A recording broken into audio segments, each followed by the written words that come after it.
দর্শক, লিবরি 16 টিভি কানাডার দেশের কথনে স্বাগত জানাচ্ছি। আমি আতিকুর রহমান।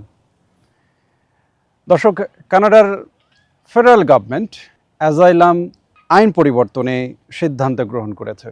গত কয়েক বছরে কানাডায় যে পরিমাণ শরণার্থী তথা রিফিউজি এই কানাডায় এসে আশ্রয় গ্রহণ করেছে এবং রাজনৈতিক আশ্রয় প্রার্থনা করেছে, সেই সংখ্যা এত পরিমাণ বেড়ে গিয়েছে। এই পরিস্থিতিতে কানাডার গভর্নমেন্টের ভিতরে একটা লেজে গোবরে অবস্থা তৈরি হয়েছে। কানাডার ফেডারেল সরকার তারা সিদ্ধান্ত গ্রহণ করেছে এই রিফিউজি অ্যাক্ট পরিবর্তনের। এতে করে কানাডার পার্লামেন্টে যে বাজেট ঘোষণা করা হয়েছে, সেই বাজেটে এবার এই আইন পরিবর্তনের জন্য আলাদা করে তারা বাজেট প্রণয়ন করেছে। তবে দর্শক, বড় বিষয় যেটি হলো, গ্লোব নিউজের তথ্য অনুযায়ী তারা যেটি বলছে যে এত পরিমাণ অ্যাজাইলাম প্রত্যাশী লোক কানাডায় প্রবেশ করেছে, যার দরুন কানাডার রাজনীতিতে যেমন একটা অস্থিরতা তৈরি হয়েছে, কানাডার অর্থনীতি, কানাডার হাউজিং, সমস্ত কিছুতে এই শরণার্থীরা একটা বড় ধরনের ইম্প্যাক্ট তৈরি করেছে, যার ফলশ্রুতিতে প্রভিন্সিয়াল গভর্নমেন্টের সাথে ফেডারেল গভর্নমেন্টের এক ধরনের কলিশন তৈরি করছে। কেননা যারা কানাডায় এসে যেই প্রভিন্সগুলোতে তারা রাজনৈতিক আশ্রয় প্রত্যাশা করেন, সেই সকল প্রভিন্সিয়াল গভর্নমেন্টের আন্ডারেই করে থাকেন।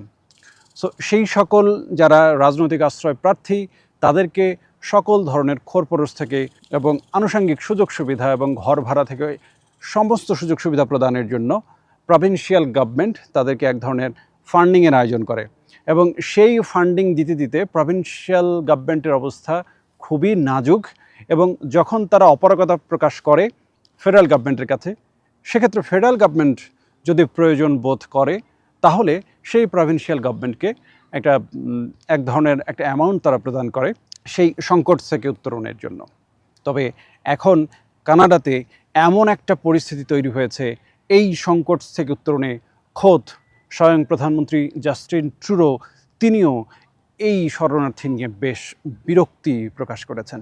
দর্শক, আপনাদেরকে জানিয়ে রাখি, এবার ফেডারেল গভর্নমেন্ট এবং মিনিস্ট্রি অফ ইমিগ্রেশন তারা বলেছে, আমরা এই কানাডার যে ইমিগ্রেশন প্রসেসটাকে আমরা আরও ত্বরান্বিত করতে চাই, আরও স্ট্রঙ্গার করতে চাই। এই অর্থে করতে চাই, যারা অভিবাসন প্রত্যাশী রয়েছে বা শরণার্থী রয়েছে, যাদেরকে আমরা বলছি অ্যাজাইলাম সিকার, তারা যখন অ্যাজাইলাম সিক করছে, তাদের এই মামলাটি আমরা দ্রুত পর্যবেক্ষণ করব এবং স্ট্রংলি প্রোগ্রেসিভ অ্যাক্টিভিটিসের মাধ্যমে সেটাকে এগিয়ে নেওয়ার চেষ্টা করব। এবং এরই ফলশ্রুতিতে যদি মনে হয় তার সেই মামলাটি অথেন্টিক নয়, সেটি যদি ডিসকোয়ালিফাই করে, তাহলে সেই ব্যক্তিকে বা সেই সকল ব্যক্তিকে আমরা যে দেশ থেকে তারা এসেছে সেই দেশে আমরা ডিপোর্টেশন করব খুব তড়িৎ সময়ের মধ্যে। এই বিষয়টি তারা গ্রহণ করেছে এবং ইমিগ্রেশন রিফিউজি প্রোটেকশন অ্যাক্ট এই আইন পরিবর্তনের তারা সিদ্ধান্ত গ্রহণ করেছে। তারা এই আইন পরিবর্তনের আগে তারা কিছু নিউ মেজার্স গ্রহণ করেছে, সেই নতুন মেজার্সগুলোকেও তারা ইমপ্লিমেন্ট করছে এবং তারা বেশ ফলপ্রসূ একটা রেজাল্টও পাচ্ছে। তবে আইআরবি, ইমিগ্রেশন রিফিউজি বোর্ড, এই বছরের মার্চ মাসে 2024 সালের মার্চ মাসে তারা যেমনটি তথ্য জানিয়েছে, এই বছর কানাডায় এখন পর্যন্ত প্রায় 46,736 জন অ্যাজাইলাম সিকার তারা আবেদন করেছে কানাডায় স্থায়ী হওয়ার জন্য, যা কিনা গত বছরের তুলনায় প্রায় 62% হায়ার রেটিংয়ে আছে। তাহলে দর্শক, আপনারা বুঝতেই পারছেন সার্বিক পরিস্থিতি কতটা ভঙ্গুরতার দিকে যাচ্ছে কানাডার ইমিগ্রেশন প্রসেসটি। বর্তমানে আরও একটি আশ্চর্যের বিষয়, ব্যাকলগে এখন পর্যন্ত যে পেন্ডিং ফাইলগুলো সেগুলো জমা পড়ে আছে প্রায় 1,46,000 আবেদন, যেটা এখনও ব্যাকলগে জমা আছে।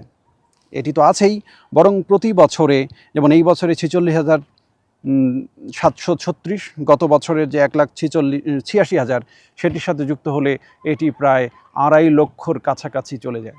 তো সার্বিক পরিস্থিতি আরও জটিল থেকে জটিলতর হচ্ছে, এটা নিঃসন্দেহে বলা যায়।